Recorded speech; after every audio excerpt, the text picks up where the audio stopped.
Hello, followers of Khorne. So, I've actually decided to remake my guide for Skarbrand, as I was quite unsatisfied with it. So, once again, move Skarbrand close to the army, attach the hero, skulls for the skull throne, start building up the building to recruit cultists, demolish this building, which I didn't say in the previous video because you really don't need it. You can recruit bloodletters from your settlement building. Now, research the banner and attack.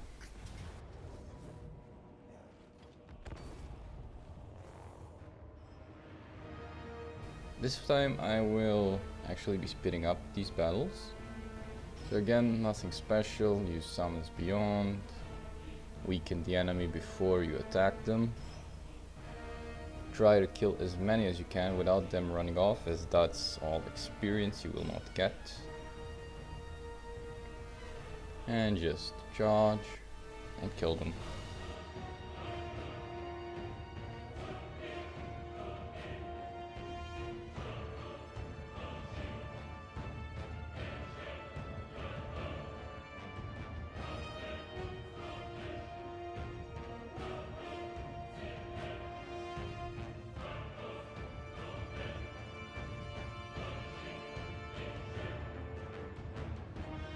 Make sure you kill the enemy lord for a chance to get some items.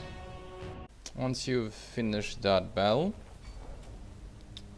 I'd recommend you replenish. You could take post-battle loot as well.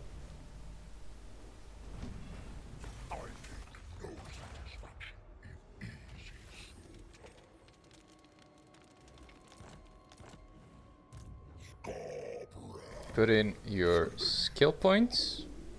Just a reminder why we want rank 13 to get the bonus 25% movement after winning battles. Now, attack the settlement. Fight the battle. After winning the battle, you will blood for the blood goddess settlement. We get an agent of blood, that is very nice. Force march as close to Malagor as you can to be able to attack him next turn. Now do diplomacy. Offer to join war against the vampire counts.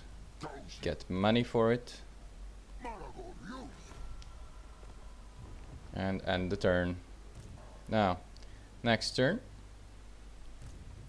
go as close as you can to Malagor whilst being between him and the other settlement, Gorgazon, but also being able to attack him still.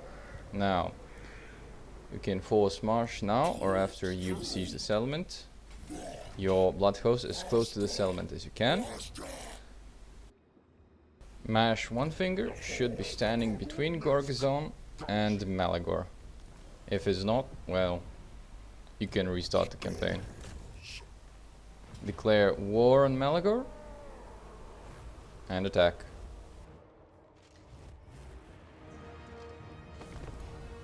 Alright, so there's nothing really to this battle. Just wait for your bloodhost to show up and use your bloodhost and Skarbrand exclusively to win this battle, so that we take minimal casualties and we can fight 2 more battles after this one. The biggest problem are the single entities, the giant, the manticore, the goblin and Malagor himself. Depending on what kind of bloodhost you get, it will be harder or easier to deal with, but the battle is pretty straightforward.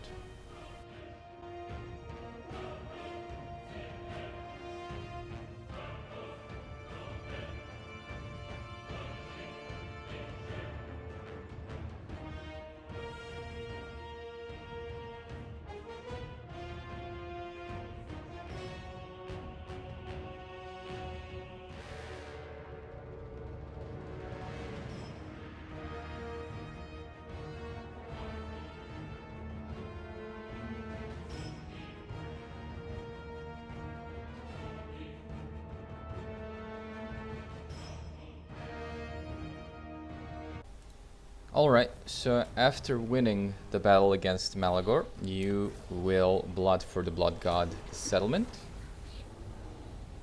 And you will put in your skill points, and you will, in this case, I actually made a mistake and attacked Mash One Finger first. Now, there's always the possibility that Smash One Finger will retreat. Last time I did the video, he did not. This time he did. So if you're ever standing between Mash One Finger and Galbaraz, you will always attack Galbaraz first and sack it, and only then attack Mash One Finger. Now in this case, I had to raise Galbaraz in order to have enough movement to attack Mash One Finger. So raise the settlement for skulls, not blood for the blood god, because we will be having some minor money issues. So raise it, attack Mash One Finger again. This time he cannot run away, and we will have our bloodhost to reinforce us. You can either fight the battle manually or auto resolve. In this case, it does not.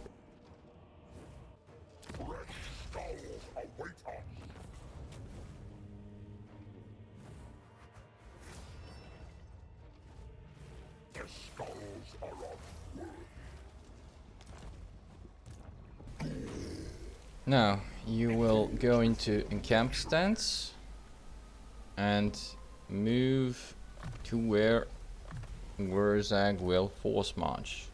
If you watched the previous video, it will be somewhere between his settlement and the settlement you raised when you killed Malagor. Recruit bloodletters, and that is pretty much that. Do not put any skill points into Skarbrand, and you can construct whatever you wish in your starting settlement. I usually go for walls because it tends to get attacked often. So once again, don't put any points into Skarbrand and end the turn. Now, next turn, since we can't actually fight anything and we have raised Galbaraz, we will occupy it with our bloodhost. It has a very nice landmark, which you will want. And start constructing the settlement. I usually go for this line, brass keep. You will move over here between the two settlements. You will force march your other bloodhost near the top knot settlement. You will recruit some Khorne warriors, which we will have some money issues. Next turn, force march the bloodhost to the left side, left top knot settlement, and we will declare war on Wurrzag and kill him for his defeat rate and all the experience he gives.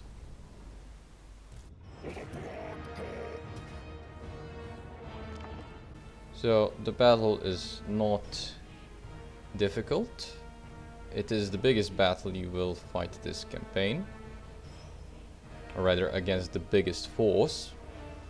But it is pretty straightforward, there's nothing difficult about it. Kill Wurrzag when you get the chance, blow them up, and melee slog them into oblivion.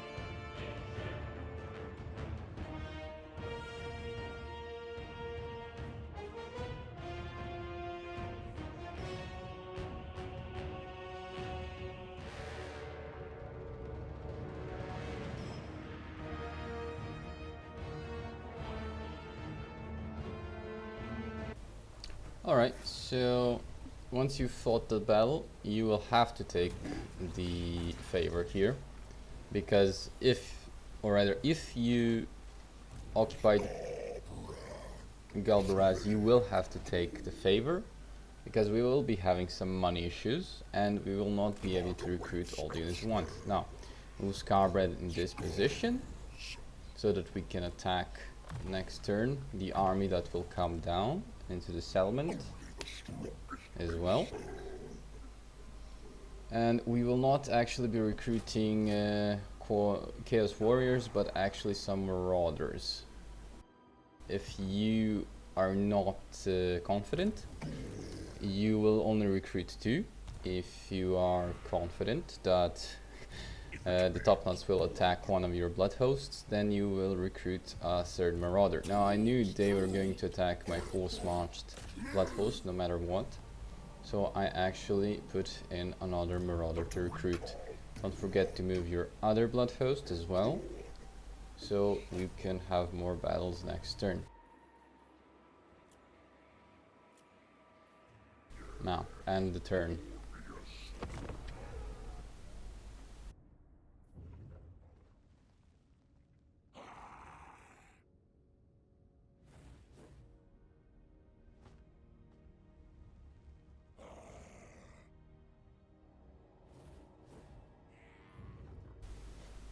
Over the end turn, here we go. Top knots attacks. We fight the battle, win it, and take the loot money. Or favor, whatever. Alright, now you will attack the army sitting outside of the settlement. You will fight the battle manually. Take as little casualties as you can. The battle is fairly easy. Although I actually took quite a bit more casualties in this battle than I had expected. Doesn't really matter, as long as you do not get completely wrecked. The battle is pretty straightforward, nothing to it.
Alright, once you have won that battle, you will take the replenishment. Then you will attack the settlement itself. Win the battle. Blood for the blood god.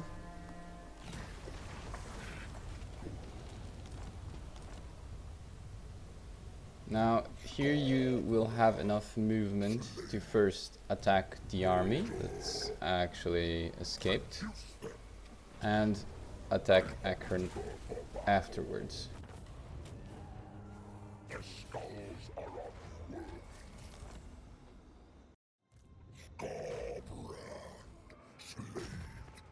Now attack Khorne. Once you won the battle, you will sack the settlement.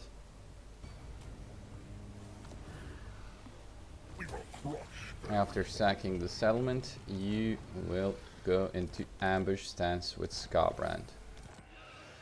And as you can see, the vampire army actually crossed the river properly this time, and they will attack your bloodhost over the end turn. Now, do any battles with the bloodhosts that you can. Create even more bloodhosts after these fights. and just keep on slaughtering.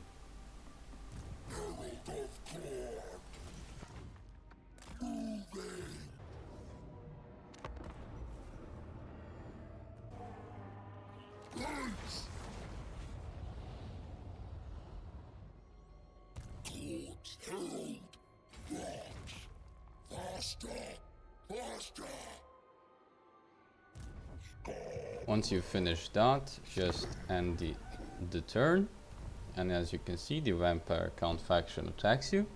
Do not auto-resolve win this, do not fight it at all, just retreat. They will go into ambush stance.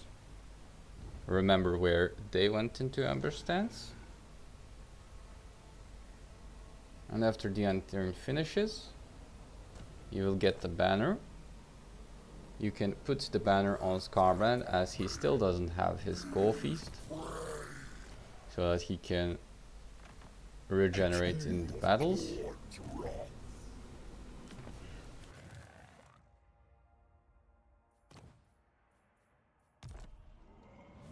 You will put the bloodhost into a camp stance and find out where the vampire counts are. Take them out of ambush stance. Remember, don't fight them yet. Now you attack Khorne and sack it.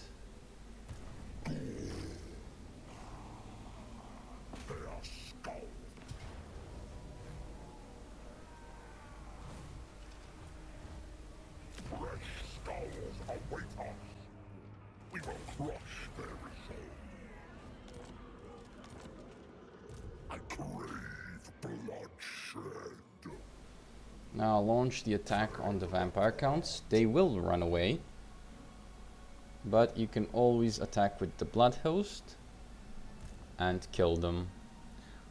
The biggest problem this campaign is the fact that the ogres actually refused to force march to capture the Dragon Hole mines, which was Skarbrand's rank 13. So that's pretty damn sad. If you had fought the ogres as well, you would have been able to reach the vampire count faction now. But since not, you will fight it using the bloodhost. The fight's fairly simple. Nothing to it.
After you won the battle against the vampire counts, you will force march to Bitterstone Mine, activate Eternal War on Skarbrand,